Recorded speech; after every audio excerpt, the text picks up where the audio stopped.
Welcome to our channel দেশ বিদেশের গল্প। সবাই কেমন আছেন? বেলজিয়াম থেকে সবাইকে শুভ সন্ধ্যা। আজকে আর একটা মজার রেসিপি শেয়ার করব আপনাদের সাথে। ভিডিওতে একটা লাইক দিয়ে ভিডিওটি কন্টিনিউ করবেন। এই যে দেখেন তো, এটা কেউ চিনতে পারেন কিনা? এটা কি?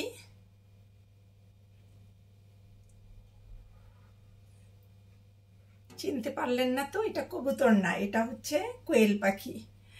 এই কোয়েল পাখিটা আমি কিনে নিয়ে আসছি। আজকে এটা আমি রান্না করব আর এটাই শেয়ার করব। দুটা কোয়েল পাখি রান্না করব, বেশি করব না, কারণ বাচ্চারা খায় না এই পাখি। আর আজকে ভিডিও করতে গিয়ে আমি জানি না, একটু লাইটের কেমন লাইট, এক্সট্রা লাইট ইউজ করার কারণে বেশ ঝাপসা আসছে আর কি। এটা কেন হচ্ছে আমি বুঝতে পারছি না। কোনো একটা জায়গায় আমার টিপ পড়ে গেছে, যার জন্য এই ভিডিওটা এমন আসছে আর কি। এখন আমি কেটে নিব মাংসটা। কেটে নেবার আগে দেখি যে একটু লোম আছে, একটু মাংসটাকে পুড়িয়ে নেই, তাহলে বেশ সুন্দর করে রান্না করা যাবে।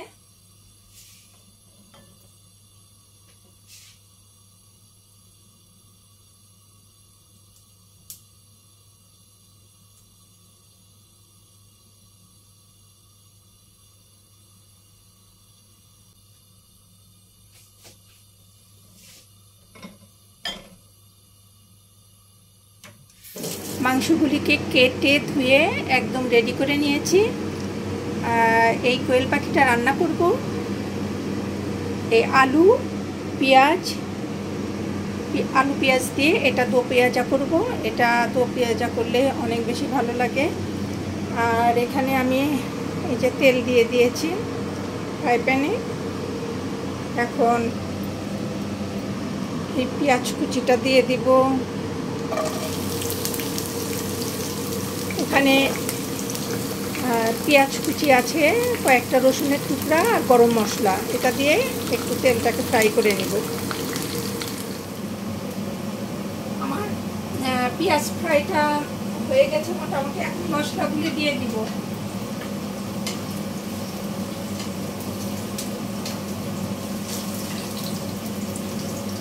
এই যে এখানে আদা রসুন পেস্ট, হলুদের গুঁড়া, মরিচের গুঁড়ো, গরম মশলার গুঁড়া, জিরার গুঁড়া গুলি, মানে এই মশলাগুলি একটু মিক্স করে দিব।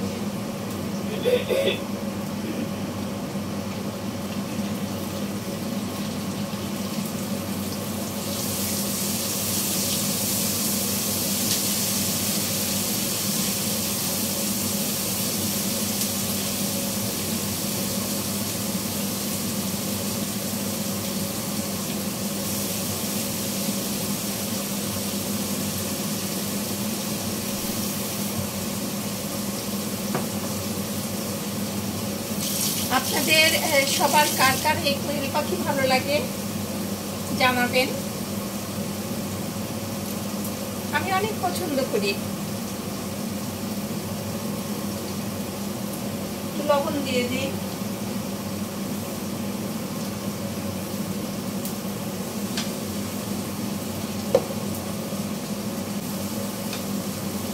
মশলাগুলি সুন্দর করে কষাতে হবে। মশলাগুলি সুন্দর করে কষালে মাংসটা অনেক টেস্টি হয়। আমার মশলা কষানো হয়ে গেছে, মাংসগুলি দিয়ে দিই। এই যে মাংসগুলি এটা ধুয়ে রেখেছি, তারপর আর একটু ধুয়ে নেই।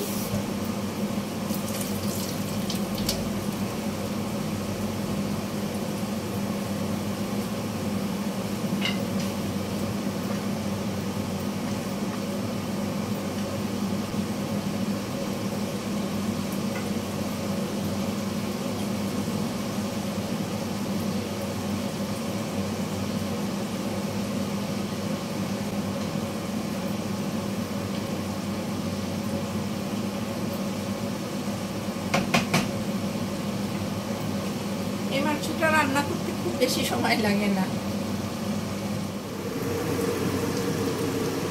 মাংসটা কষানো অনেকটা হয়ে গেছে।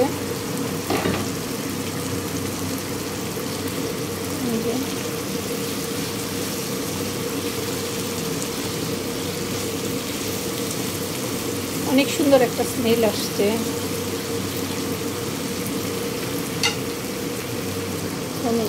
আলু দিয়ে দেই। এখানে আমি 4টা আলু নিয়েছি ছোট ছোট।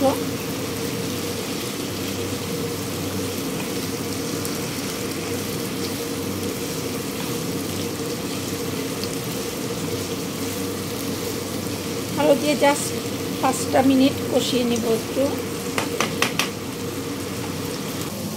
আমার মাংসটা কষানো হয়ে গেছে। এখন আমি এই যে কুচি করে রাখা পেঁয়াজগুলি দিয়ে দিব।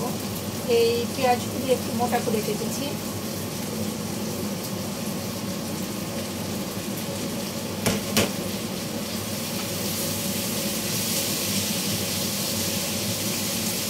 একটু ভাজা ভাজা করে রান্না করলে অসম্ভব মজা লাগে।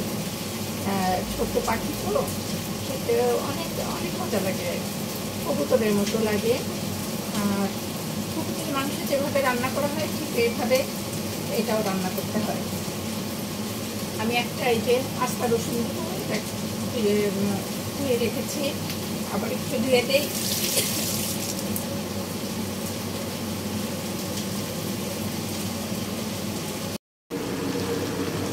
পেঁয়াজ দিয়ে এখন কষিয়ে নিচ্ছি।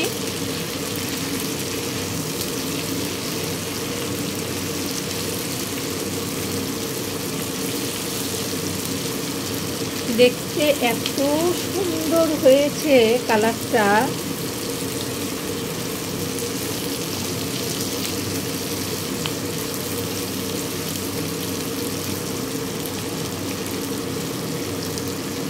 আমার হাজবেন্ড বলতেছে যে কেন দুটা করলা। তা আমি বলছি যে এই দুটাই তো খাবার মানুষ নেই। আর এই যে এইদিকে একটু দুধ জাল করছি, এটা দিয়ে করব, মিষ্টি দই বানাবো। আর এটা একটু পরে লাইভে প্রচার করব, এটা লাইভে দেখাবো মিষ্টি দই বানানোটা।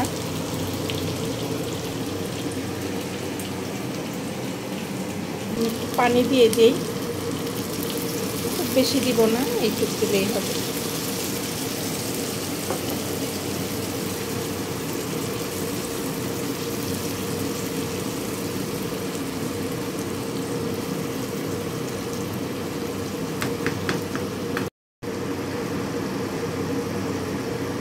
কোয়েল পাখি রান্না একদম হয়ে গিয়েছে।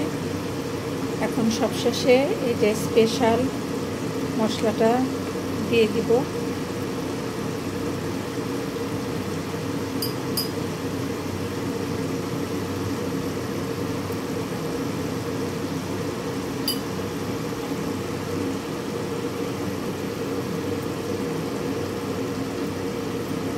জাস্ট 2 মিনিট রেখে চুলাটা অফ করে দিব, কারণ এইটুক ঝোল রাখতেই হবে, আলু টেনে নেবে।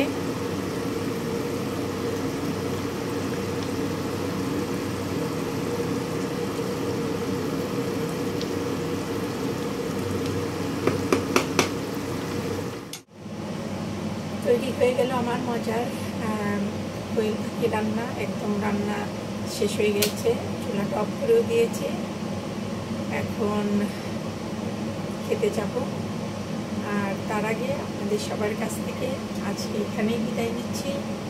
সবাই ভালো থাকবেন, আবারও দেখা হবে নতুন পর্বে। আর আজকের এই ভিডিওটি যদি ভালো লাগে একটা লাইক দিয়ে আমাদের চ্যানেলটি সাবস্ক্রাইব করে আমাদের পাশে থাকবেন। আজকের ভিডিওটা একটু লাইটের কারণে বেশ খোলা আসছে, জানি না আসলে মানে কী জন্য এমন করছে। হয়তো বা আমারই কোনো অপশনে টাচ করেছি, যার কারণে এমন আসছে। নর্মালি এমন হয় না ভিডিও, যে আপনারা ক্ষমা সুন্দর দৃষ্টিতে দেখবেন। আবার আপনাদের সাথে দেখা হচ্ছে। সবাইকে আবারও শুভরাত্রি জানিয়ে আজকে এখানেই বিদায় নিচ্ছি। আল্লাহ হাফেজ।